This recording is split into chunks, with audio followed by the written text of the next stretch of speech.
You're listening to Ask the Expert on Sprott Money News. Welcome back to the Sprott Money News, SprottMoney.com Ask the Expert series.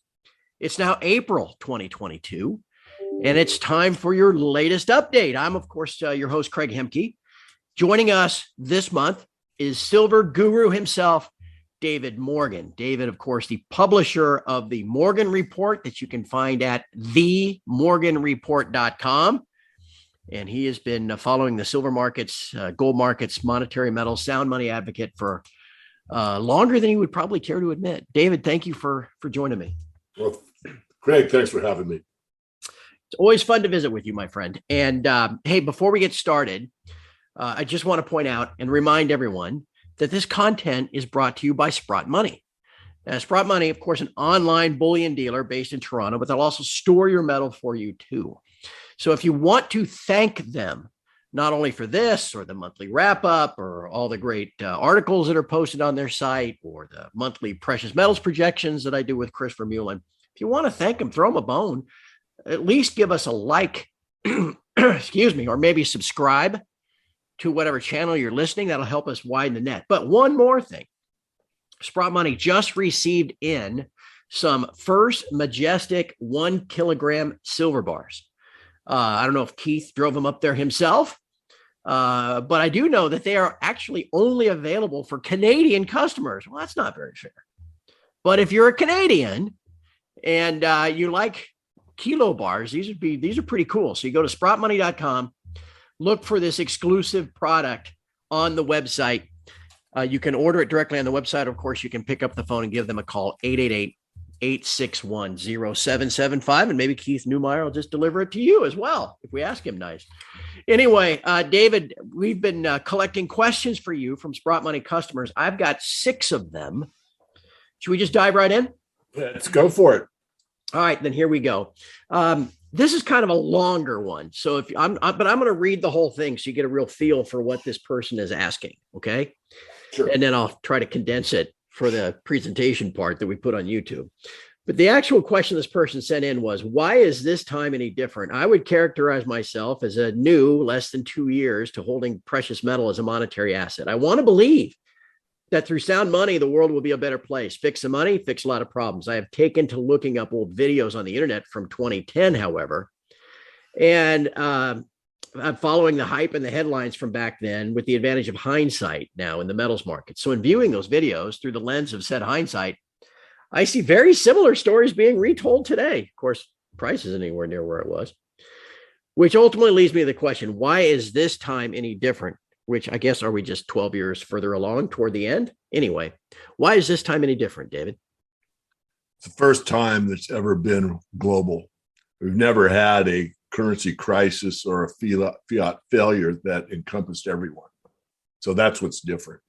And it means that it'll be, more potential to the downside than we've ever witnessed, like during a hyperinflationary depression or even the Great Depression in the US. Those are 2 separate case studies we could look at. We call them case studies. They were real events. One's a hyperinflationary depression where the currency is shunned and is worthless, or the debt liquidating depression of the 30s, where money actually became more valuable, but we were on a gold standard back then. So it's different because it's going to include everyone. Yeah, I think that's a very good answer. And we're also, I don't think, you lived through 2010 just like I did. I don't think, contrary to this question, I just don't think that the level of excitement or interest in the precious metals right now is anywhere near what it was a dozen years ago. Do you? Oh, I agree. And of course, my age. Back when I started in the honest money movement, that's what we used to call it, most average people were aware that silver was in circulation and, we were off the gold standard, and that meant something. But, as the years wore on, less people understood what was really happening. And so there was actually more, I'd say, enthusiasm in the metals markets when I was a younger man, and the investment conferences were few and far between, but they were very well attended, and most people there were very savvy on the money question. And the money question really has gotten distorted, as you know, Craig. It's, MMT, modern money theory. Hey, we can print all we want without consequences. Oh, yeah? Well, we're going to find out. That's for sure. That's for sure. All right. Well, to that end, that leads us right into question 2. Nice job. We've got the next FOMC meeting coming up in about 2 weeks as you and I record this. About the only question at this point is how high of a hike are you going to get in the Fed funds rate? And are they going to start announcing, trying to run off the balance sheet? In the end, the question is, do you think that through this, the U.S. can avoid a recession, which would ultimately lead to more QE? Do not. I don't think there's any way possible. I hope I'm wrong. I don't see how you can. I mean, increasing the interest rate, of course, puts higher price on everything, but really it's more of a supply situation with the food and energy and the energy cliff. And because of those facts, I don't think you're going to be able to avoid a recession. Do you get the sense that maybe the stock market is looking ahead to the rate cuts that will be coming, but the precious metals markets are still looking at the rate hikes instead? I think that's a good way to frame it, Craig, but I want to make sure that everyone understands that increasing interest rates at these levels means absolutely zero for gold. Now, before you start hitting the comment button, the mainstream financial press will make all kinds of music about it. Interest rates up, gold down, interest rates up. The only time that interest rates truly affect the gold price in the long term, not in a short blip where everybody's telling us that it's affecting gold, is when the interest rate is above the inflation rate. And we're at a known 8.5% inflation rate, which is really not the true inflation rate if you use statistics from 1980. But regardless, let's just call it 8.5. So until you got to 9% interest, where you have a 0.5 or half a point positive above the inflation rate, is it going to do anything to gold in the long term? In the short term, they're going to make all kinds of music. Oh, interest rates are up. Look at what's going to do to gold. Yeah, it will, because the traders will push it down for a day or 2 days, a week, maybe a month. But it really longer term doesn't mean anything. In fact, people that understand this are more apt to buy gold knowing that it's almost impossible to get the interest rates to a level where you have a true rate of return basis the interest rate over the inflation rate. All right. As we record this, David, it's April 21st. I think it was yesterday, maybe the day before, that the latest supply and demand numbers for silver were put out by the Silver Institute. What did you make of those? I assume you've seen it. I have, and want to choose the right word. Not happy. Okay. Look, the way that was framed, and certainly Craig, correct me if I misread it, it was implied or stated that investment demand was so-so, ho-hum, not very much, languishing. I don't know if they use the word languishing. But the implication was there wasn't a lot of investment demand, which absolutely, I don't know the numbers for 2021, but I know the numbers for 2020. And that's an absolutely inaccurate statement. If they're the way I read it means that it's been lackluster for the last couple of years, kind of an implication. Because it set a record in 2020 beyond belief.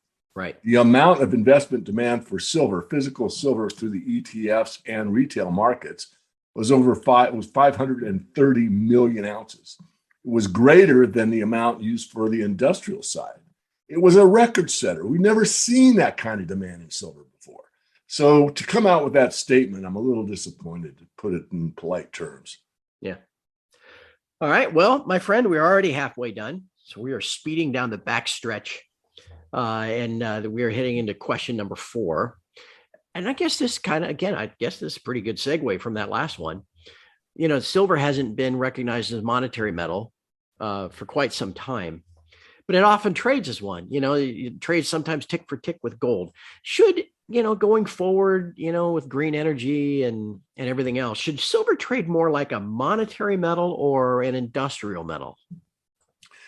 That's a tough one. And I could argue both sides. It trades as both. I mean, during times when there's a run to gold, it's going to trade more like a monetary metal. And during times when everything's great, let's say we have real rates of interest that mean something, that would trade more like an industrial metal. But silver never asked the question, are you buying me to use me in a cell phone, or are you buying me to stack? You know, it doesn't ever know. It's a demand. It's just, how does the demand fluctuate? And the demand is so strong on the industrial side going forward that it leaves less and less available for silverware, silver jewelry, and investment. And this is basis what Matt Watson did in his study going out to 2050. So as I said in a recent update I did on my weekly podcast, I do by myself, my weekly perspective, that if you want a legacy investment, I really can't think of one better than silver for the long term.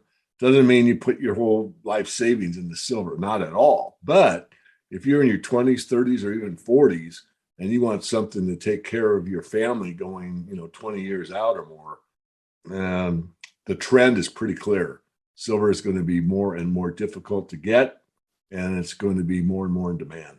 Yeah. Well, that makes me think I'm going to flip up questions 5 and 6 and give you question 6 next, because again, you kind of walked right toward this one. And then we'll wrap up with the question 5. But what is then, in your mind, a realistic price goal for gold and silver over, say, the next 3 to 5 years? Okay, for gold, I think a realistic price is 5,000.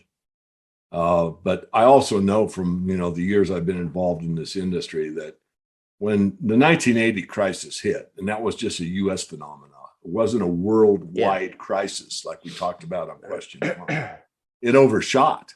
So the way to get gold back into the monetary system, in theory, in 1980 was to have $400 an ounce gold. You could have put the M0 based money into gold only, and every piece of paper would have been represented if you priced gold at $400 an ounce. We all know it. We might not know the date. I do. It happened to be my birthday, but January 21st, 1980, it peaked at around 850 in the spot market, 875 in the near futures market, which was double what you would need to have a full cover of gold in 1980. Fast forward to your question, I'm coming back to it. I haven't forgotten it. I'd say 5,000, but the cover ratio now is somewhere around 15,000. Yeah. And if you go to what happened in 1980 and it exceeds that by double, you're looking at 30,000. Am I predicting those numbers? No, I'm not. I think this time we just don't have enough awareness, probably, or it's going to be participation. How many people run the gold? It's what it's really going to boil down to. And then the subset of that, Craig, is you've done such a great job on Sprott. I'll shout out for your public edification because you deserve it, is how much of that gold is in the derivatives market and how much is actually banked in, a vault somewhere. And that's a pretty interesting question. So you can have gold exposure and maybe benefit from the rise to 5,000, but if there wasn't that, like in the 70s when I started, right, you didn't have many options. There were some gold options from Makata. I mean, they made their own market, but it was such a small market. But now you've got all kinds of derivatives. So now, of course, well, David, 5,000 gold, what does that mean for silver? And the answer is the previous question. If there's the monetary demand, which I believe there'll be strong monetary demand, then I think there's gold silver ratio will drop. So if you look at a 50 to 1 ratio, you're looking at $100 silver. And if you look at half of that, you're looking at $200 silver. So I really think I'll go with the late, great Jim Dines. Jim put in print many times $200 silver. So if we're going to play that game, I'll play it. I've already said 100. So I'll just double it for the audience. Well, and that, again, there are fundamental factors too. And like the previous question about silver as an industrial metal. I mean, there are pretty rampant, what seem to be verifiable reports of shortages of metal on the LME in London, not just nickel, but zinc and copper and palladium. I wonder if that fever kind of spreads over to silver at some point. Do you think that's a possibility? Oh, absolutely. That's kind of one of my main themes, is that when the run to gold gets serious down to Main Street from Wall Street, people are going to say, I'm not buying gold. It's $3,500 an ounce. Well, look at silver. It's only $60. I'm buying it. And then they go to buy it and they find out that the spread's even greater than it is now, right? So you got to pay, make up a number, $75 for $60 silver or whatever. But I don't think that'll deter the market. It certainly hasn't since the Wall Street silver crowd came on board. Yeah. And then that gets back to the investment demand, like you were talking about too. How that somehow did not get caught up in the Silver Institute's numbers, or at least certainly didn't seem to be. Whole other story. All right. So David, then here's your last question. And I think this is probably one that's right in your wheelhouse. There right now, the premiums on American Silver Eagles are just through the roof, right? Is there anything wrong with just simply stacking generic bars and generic rounds? There is not. I mean, as you know, Craig, I wrote the 10 rules of silver investing for the Investing Rules book probably 20 years ago. And I said, the dollar cost average. I said, don't overinvest in silver. And I also said, silver is silver. When it comes to the end of the day and there's enough silver being sold back, the premiums drop. So an agent that you're going to sell to, not on eBay or whatever, or you might be able to mark it up because it's a Silver Eagle. But at the end of the day, an ounce of silver is an ounce of silver. Right. Whether it's stamped by or struck by the U.S. Mint or it's struck by somebody down in Florida that runs a minting facility, it's still an ounce. So, yeah, I would definitely go to, in fact, there's a way, especially if you have an IRA, that you could get that $14 premium and maybe move it into, let's say, silver bars and get a lot more silver into your account. That's a good point. It's a very good point. And that leads us back to the very beginning, David. Again, if you are a stacker or interested in stacking maybe for the first time, Sprott Money, the provider of all of these great podcasts, should be your go-to choice. Anytime you're in the market, you can go to the website, sprottmoney.com. Again, the special this month for Canadian customers is that First Majestic 1 kilo silver bar. It's pretty cool. But there's all kinds of stuff for everybody on there too. And of course, if you'd rather talk to an actual human being, you can just pick up the phone and give them a call at 888-861-0775. We've been talking with my old friend, David Morgan, who is the publisher of the Morgan Report. Really indispensable information for anyone interested in the precious metals and the mining shares. You can find more information at themorganreport.com. David, thank you so much for your time. Well, Craig, it's always fun being with you. Thank you. And from all of us here at Sprott Money News and sprottmoney.com, thank you for listening. And we'll have another Ask the Expert segment next month.